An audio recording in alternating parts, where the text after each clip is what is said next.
సిద్దిపేట జిల్లా కొమరవెల్లి మండలం కిష్టంపేట గ్రామానికి చెందిన కోయాడ ఎల్లయ్య సౌదీలో అనుమానాస్పద స్థితిలో మరణించిన ఘటన గ్రామంలో తీవ్ర విషాదాన్ని నింపింది. గత 19 రోజుల క్రితం జరిగిన ఈ ఘటనలో ఎల్లయ్య మృతదేహం చివరకు స్వగ్రామానికి చేరడంతో కుటుంబ సభ్యులు, బంధువులు, గ్రామస్తులు కన్నీటి పర్యంతమయ్యారు.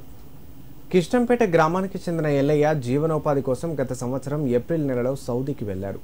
అక్కడ పనిచేస్తూ కుటుంబంతో నిరంతరం ఫోన్ ద్వారా మాట్లాడేవారు. అయితే గత నెల 25వ తేదీ శనివారం ఉదయం కుటుంబ సభ్యులతో చివరిసారి మాట్లాడిన తర్వాత ఆయనతో సంప్రదింపులు నిలిచిపోయాయి.